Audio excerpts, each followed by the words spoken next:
আমরা রাজপথ ছেড়ে দিয়েছি, আমরা এখন রাজপথে আছি। আপনারা প্রস্তুত থাকুন, যে কোনো সময় ডাক আসবে, ডাক আসলে আবার বেরিয়ে আসবেন। আমরা রক্ত আরো দেব, জীবন আরো দেব, কিন্তু এই বাংলাদেশকে 24-এর গণঅভ্যুত্থানের স্পিরিটে স্বাধীন করে ছাড়বো ইনশাআল্লাহ। ধন্যবাদ সংগ্রামী ভাই বোনেরা।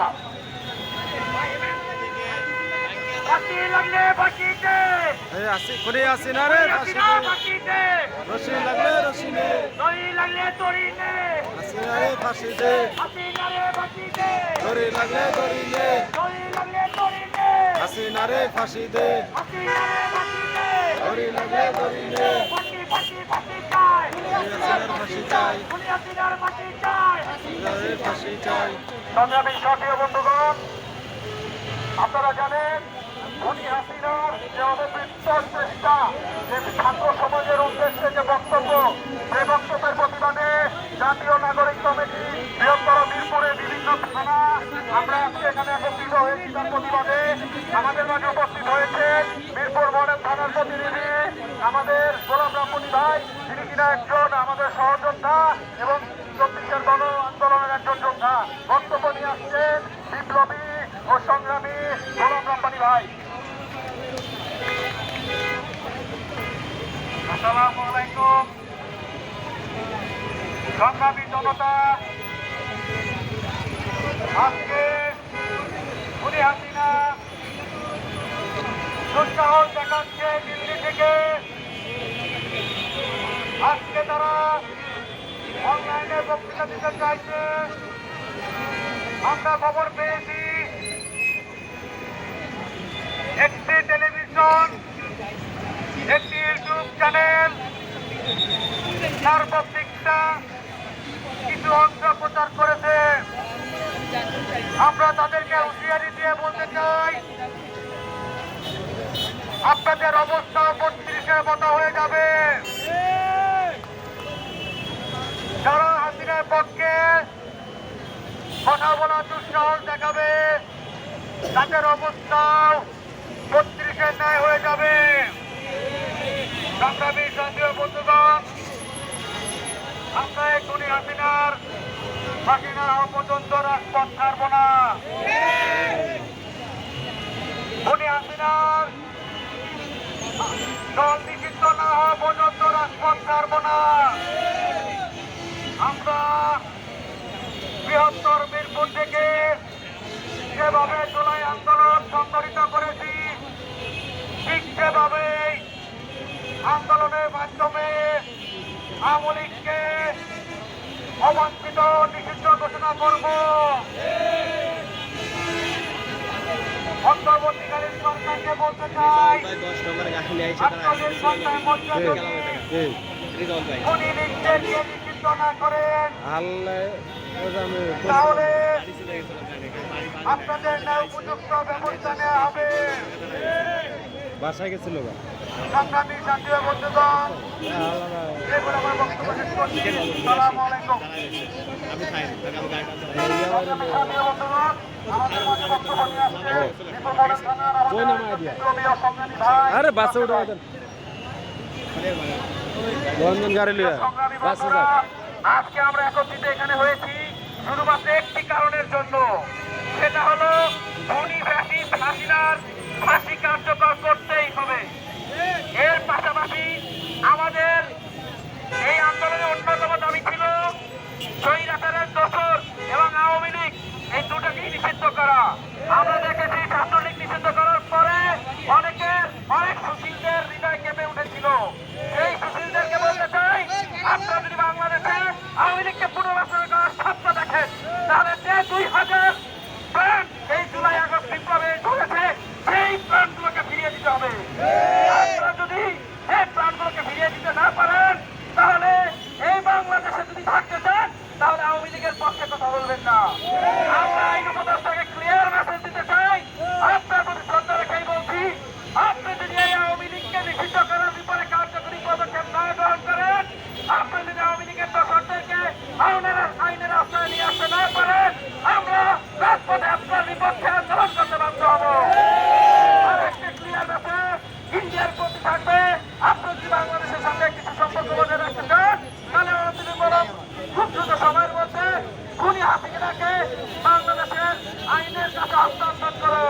নম্বর বলে দাও, এই বিপ্লবী জনতার বাংলাদেশে খুনি হাসিনার ফাঁসি কার্যকর চাই। ধন্যবাদ সবাইকে। আগামী 48 ঘন্টার মধ্যে খুনি হাসিনা এবং আওয়ামী লীগের বিপক্ষে পদক্ষেপ গ্রহণ করা হয়। যদি একদম হয়, এই বিপ্লব থেকে আন্দোলনের যদি হাত স্বীকার করুন। শুধু ফাঁসি, ফাঁসি চাই। ফাঁসি চাই। খুনি হাসিনার ফাঁসি চাই। ফাঁসি চাই। খুনি হাসিনার ফাঁসি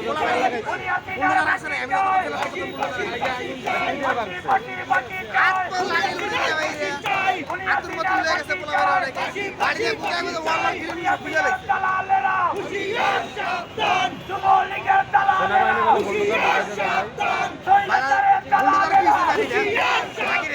ভারতের দালালেরা দালালিয়ার করিস না, পিঠের চামড়া রাখবো না। এ পর্যায়ে আমাদের সামনে বক্তব্য রাখবেন ৩৬শে জুলাই ছাত্র জনতার গণ আন্দোলনের অন্যতম সিপাহসালার আমাদের জাতীয় নাগরিক কমিটির অন্যতম কেন্দ্রীয় সদস্য ভাই মনসুর ভাই। এ পর্যায়ে ভাইকে আমাদের উদ্দেশ্যে বক্তব্য দেওয়ার অনুরোধ করছি। আসসালামু আলাইকুম। ওয়ালাইকুম আসসালাম। আজকে এই জুলাই অভ্যুত্থানের ৬ মাস পূর্তিতে আজকে মিরপুর ১০ গোলচত্বর দেবী জুলাই বিপ্লবের এক অন্যতম হটস্পট ছিল। জুলাই বিপ্লবের এক অন্যতম দুর্গ ছিল সেই মিরপুর গোল চত্বরে। আজকে যারা খুনি হাসিনার বিচারের দাবিতে উপস্থিত হয়েছেন তাদের সবাইকে আমি জানাই সংগ্রামী শুভেচ্ছা। বন্ধুগণ, আপনারা জানেন গত ৫ই আগস্ট খুনি হাসিনা যাওয়ার সময় কি মিছিল যাবে? পালিয়ে যেতে আচ্ছা, এদিকে। বাধ্য হয়েছে। তার আগে ১ মাস যাবৎ খুনি হাসিনা তার আইন শৃঙ্খলা বাহিনীকে লেলিয়ে দিয়ে বাংলাদেশের হাজার হাজার ছাত্র জনতাকে রাজপথে গুলি করে হত্যা করেছে। শুধু রাজপথে নয়, খুনি হাসিনা হেলিকপ্টার ব্যবহার করে এই দেশের নাগরিকদেরকে গুলি করে হত্যা করেছে। এ ধরনের হত্যাকাণ্ড ইতিহাসে গণহত্যা হিসেবে স্বাক্ষর হিসেবে থেকে যাবে।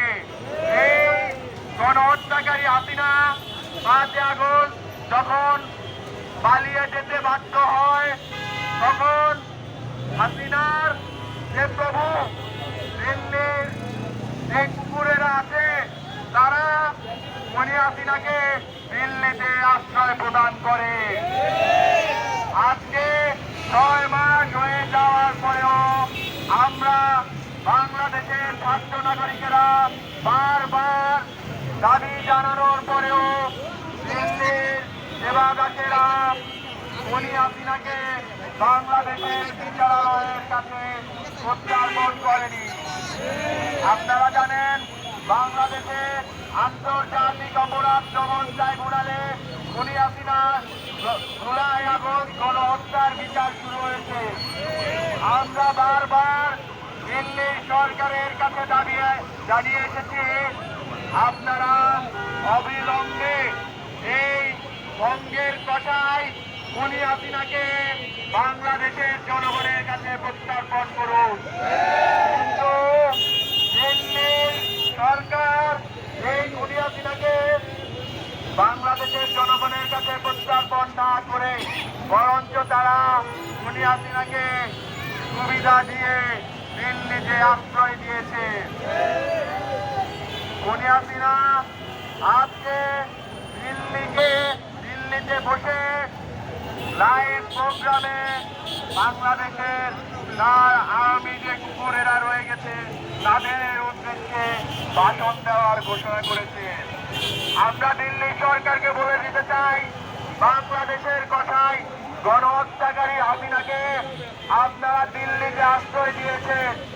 এরপর আপনারা যদি পাবলিক স্পেসে খুনি হাসিনাকে আসার সুযোগ করে দেন, আপনাদের বিরুদ্ধে আমি এই মিরপুর 10 গোল চত্বর থেকে কঠোর হুঁশিয়ারি করে জানিয়ে দিতে চাই, আপনারা যদি হাসিনাকে আবারও বাংলাদেশের মাটিতে প্রতিষ্ঠিত করার চিন্তা করেন, তাহলে বাংলাদেশের জনগণ দিল্লির বিরুদ্ধে প্রতিরোধ করে তুলবে।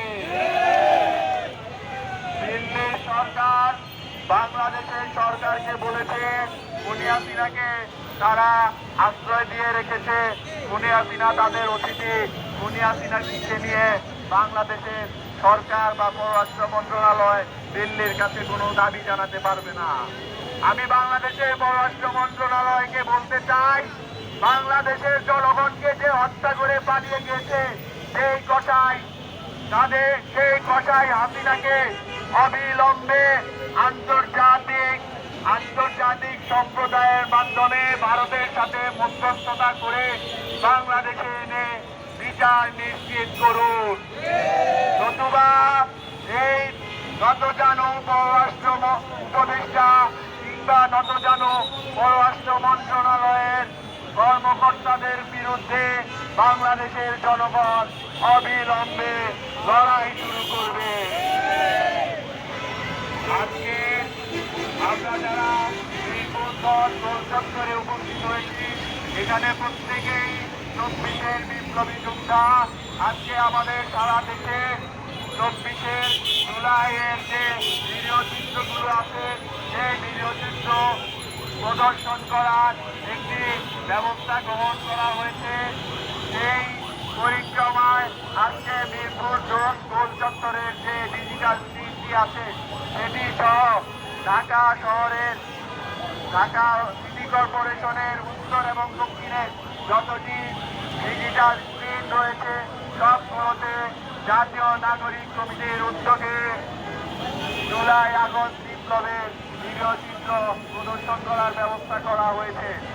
আমি পরিশেষে দিল্লি সরকারের কাছে খুনি হাসিনাকে এই বাংলাদেশ সরকারের কাছে ফিরিয়ে দেওয়ার অনুরোধ জানিয়ে এবং বাংলাদেশের পররাষ্ট্র মন্ত্রণালয়কে দিল্লি সরকারের কাছে খুনি হাসিনাকে ফেরত দেওয়ার দাবি জানানোর অনুরোধ জানিয়ে আমি আমার বক্তব্য শেষ করছি। সবাইকে ধন্যবাদ। আসসালামু আলাইকুম। আমরা এখানে আমাদের সমাবেশটি শেষ করে আমরা মিরপুর 2 যে ইউটার্নটি রয়েছে এখান থেকে ইউটার্ন পর্যন্ত বিক্ষোভ মিছিল নিয়ে সেখান থেকে ঘুরে আবার মিরপুর 10 গোল চত্বরে এসে আমাদের আজকের কর্মসূচি শেষ করব।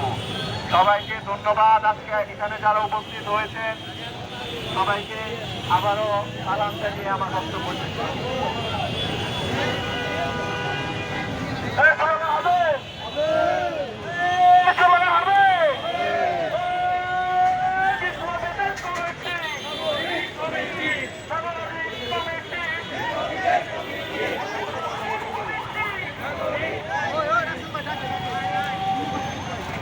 সবাই স্লো হন, সবাই স্লো হন।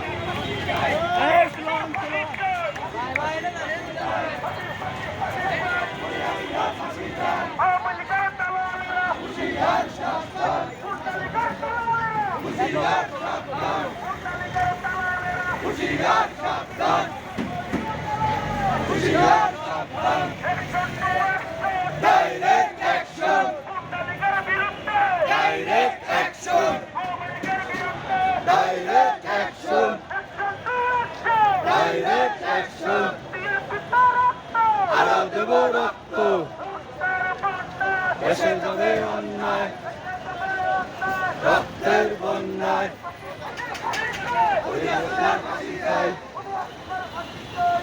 ফাঁসি ফাঁসি চাই, খুনি হাসিনার ফাঁসি চাই, ঠাই নাই আমার সোনার বাংলায় ঠাই নাই। Direct action! Direct action! Direct action!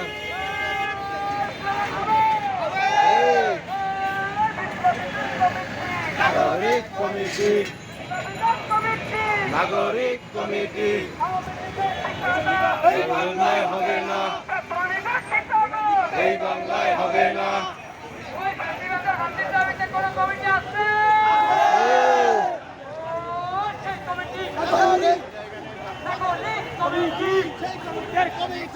ফাঁসি ফাঁসি ফাঁসি চাই, হাসিনার ফাঁসি চাই, হাসিনার ফাঁসি চাই, ফাঁসি ফাঁসি ফাঁসি চাই, ফাঁসি ফাঁসি ফাঁসি চাই, হাসিনার ফাঁসি চাই, ফাঁসি চাই, ফাঁসি ফাঁসি ফাঁসি চাই।